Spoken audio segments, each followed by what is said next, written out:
Herzlich willkommen zu einem neuen Video auf diesem wunderschönen Kanal. Ich hoffe, euch geht's gut. Und es gibt große Neuigkeiten für den FCM, was Vertragsverhandlungen angeht. Es könnte wieder etwas passieren, was auch im letzten Jahr passiert ist mit Herbert Bockhorn. Es könnte ein Spieler seinen Vertrag verlängern, der eigentlich schon verabschiedet war. An welcher Partei das liegt, weiß man zu aktuellem Stand noch nicht.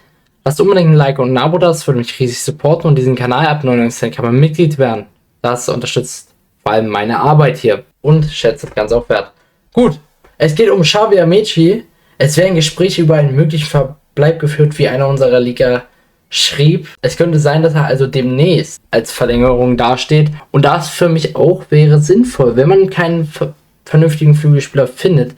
Denn ich finde, Amici ist jemand, der vor allem immer gut über die Außen kam, immer als guter Auswechselspieler auch dastand. Auch vor allem ein Spieler ist, der weiterentwickelbar ist. Das hat er gezeigt. Er ist nicht ohne Grund bei einer Talentspieler wie Arsenal gewesen. Hat sie zum Zweitliga-Profi-Kicker geschafft. Und mein Wunsch war es ja immer, wenn Bochu dann irgendwann nicht mehr da ist, dass er vielleicht der Nachfolger von Bochu sein kann. Und ich glaube, ein Spieler, der wirklich gute Scorer gesammelt hat, kann das auch machen. Mit 24 Jahren ist natürlich noch Potenzial da. Er ist Engländer. Die wissen, wie das auf dem Flügel läuft. Mit 1,79 hat er auch eine stabile Größe. Und wie gesagt, eigentlich soll er wechseln, wurde auch verabschiedet dementsprechend. Und nun, vor allem als ehemaliger U20-Nationalspieler bei England, hat er das Potenzial, vielleicht auch nächste Saison wieder zweite Bundesliga zu kicken. Vielleicht hat er auch keinen Verein gefunden. Und dann haben beide Parteien sich gedacht, ja, dann fahren wir doch nochmal und gucken, was denn da so abgeht.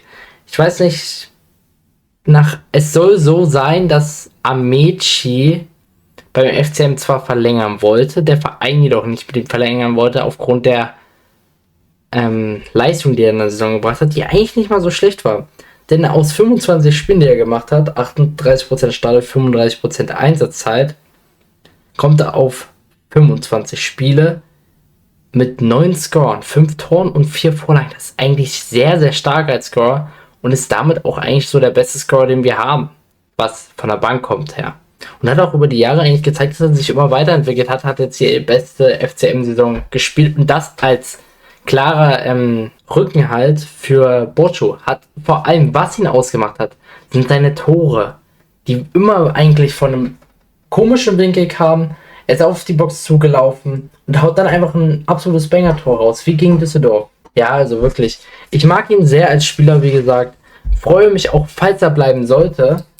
Und denke auch, dass es passieren könnte, dass er dann nächste Saison auch Startelf spielen kann. Vor allem unter Fiedler, der mag solche Spieler sehr gerne, wenn man da nichts holt. Weil ich kann mir nicht vorstellen, dass er unter der Bedingung weiterarbeitet, nicht Stammspieler zu sein, beziehungsweise mehr Einsatzzeit zu bekommen. Ich denke mal schon, er will Richtung 60% Startelf-Einsätze haben. Und dann kann er auch auf definitiv 15 Scorer kommen, nach so einer guten Saison. Wie gesagt, er war ein großer Teil auch, warum wir einige Spiele gedreht haben. Vor allem auch das Spiel gegen Düsseldorf, wie gesagt. Und hat da auch immer wieder gezeigt, was für ein wichtiger Spieler ist. Allein schon, wenn man die Statistik anguckt, man weiß, wie viele Minuten er gegangen ist. Er hatte 29 Torschüsse, hat dabei zwar 0 mal die Latte getroffen, aber genau, das macht ihn ja aus. Er trifft, wenn er treffen muss. Aus 29 Torschüssen 5 Tore. Auch das ist eine gute Quote als Flügelspieler, muss man sagen. Die dürfte eigentlich nur nach innen ziehen und dann mal abziehen. Gewonnene Zweikämpfe hat er dabei 120 und gewonnene Kopfballduelle 3.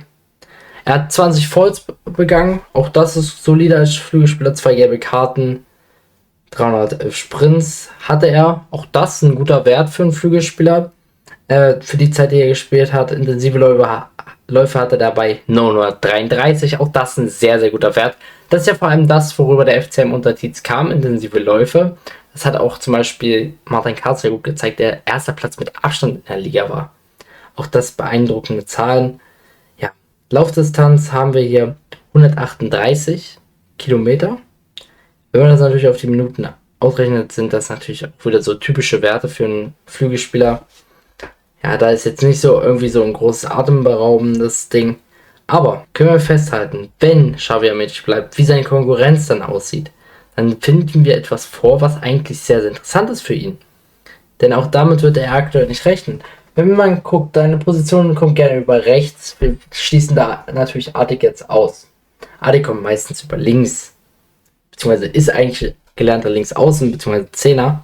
Kann aber auch rechts, vor allem da ist er in der letzten Saison aufgelaufen. Wir sehen ihn aber eher links. Nolle dahinter, dann haben wir Checker, der gegangen ist.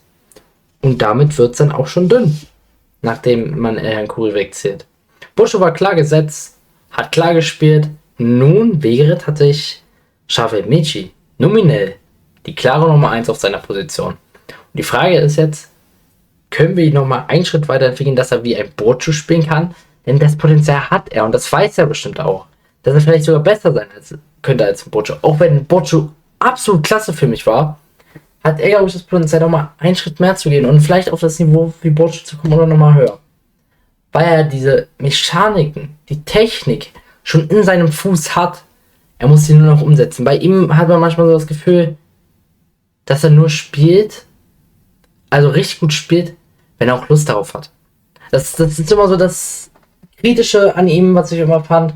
Aber wenn er Bock hat, wie zum Beispiel gegen Elversberg oder Düsseldorf, dann ballert der da halt die Hütten und macht ein richtig geiles Spiel. Ein Top-Spieler eigentlich. Vor allem, wenn er von der Bank kam. Auch wenn er mal gestartet hat. Er hat eigentlich immer seine Leistung gebracht. Sein großes Problem die Saison war einfach nur Boscho, der wirklich eine sensationelle Saison gespielt hat. Also, Fazit für mich. Wenn wir einen Xavier Michi halten können, und das sieht so aus, weil der FCM Xavier Michi abgelehnt hat, vielleicht auch im Denken, dass man vielleicht Boscho nochmal ein Jahr behalten kann oder ein anderer guter Flügelspieler feststeht. Wenn das nicht so ist, selbst dann würde ich mit ihm verlängern, nur im Wissen, dass er Backup ist. Denn ich weiß ganz genau, bei anderen Zweitliga-Teams würde der Mann klar Stamm spielen, weil er einfach die Qualität dafür hat. Vor allem, wenn ich überlege, wenn man vielleicht ihn nach Dresden ablösefrei wechseln lassen würde, da würde er Stamm spielen. Und dafür hat er die Qualität in der zweiten Liga. Und deswegen würde ich das Experiment mit ihm gerne nächste Saison durchführen, falls nichts mehr kommt so an Flügelspielern, ihn da ganz klar jetzt einzusehen. Beziehungsweise auf jeden Fall wird noch was kommen für den Flügel. Der könnte die erste Verpflichtung sein, kann man sagen. Aber wir werden das sehen. In den nächsten Stunden, Tagen, vielleicht auch zu dem Video ist es so gut wie raus. Es sieht sehr, sehr gut aus. Ich würde mich sehr darüber freuen. Eure Meinung sehe ich sehr, sehr gerne wieder in den Kommentaren. Lasst ein Like und ein Abo da, würde mich sehr freuen. Aktiviert die Glocke, um keine Videos zu verpassen und direkt informiert zu sein. Und damit ab 99 Mitglied werden. Und damit sage ich nichts mehr. Ich wünsche euch einen schönen Tag und eine schöne Woche. Und damit ciao Leute.